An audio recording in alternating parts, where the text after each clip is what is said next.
সবাইকে জানাচ্ছি শুভ সকাল। আর নতুন বছরে সবাইকে জানাচ্ছি নববর্ষ জানিয়ে আমি আমার মিনি ব্লগটি শুরু করলাম। আমি এসেছিলাম আমার বান্ধবীর দিদির বাড়িতে, এখানে নিশিগঞ্জ, এখানে পিকনিক খেতে এসেছি। তো দেখতেই তো পারবে যে সকাল দেখো কি ওয়েদার, এইদিকে বলার মতন কিচ্ছু নেই, কুয়াশা ঠান্ডা। মানে আমাদের মনে হয় চকচকাতে, কোচবিহার চকচকাতে এরকম মনে হয় ঠান্ডা পড়ে না। এই যে ঘুম থেকে উঠে, এখন বাজে 8টা বাজে, ঘুম থেকে অনেক আগেই উঠেছিলাম। ঘুমাতে দেয়নি কেউ, ঘুম থেকে অনেক আগে উঠেছিলাম। এক যে ব্রাশ আনিনি, এখন এই যে হাতে কোলগেট নিয়ে এখন দাঁত মাজবো, দেখতেই তো আচ্ছা।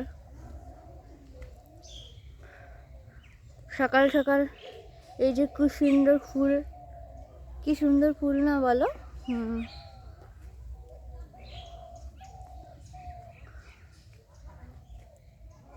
দেখতে তো একটু ব্রাশ আনিনি, একদম মনে ছিল না ব্রাশ আনার কথা।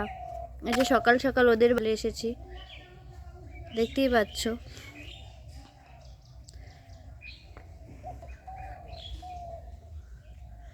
কি ঠান্ডা। যাব মানসাই নদী নাকি কি বলে, ওই নদীর চরে পিকনিক খেতে আজকে। আর হয়ে কিছুক্ষণ এখন এই যে দাঁত ব্রাশ করছি, কিছু খাবো, খেয়ে রেডি, স্নান টান করে রেডি হয়ে চলে যাবো ওখানে।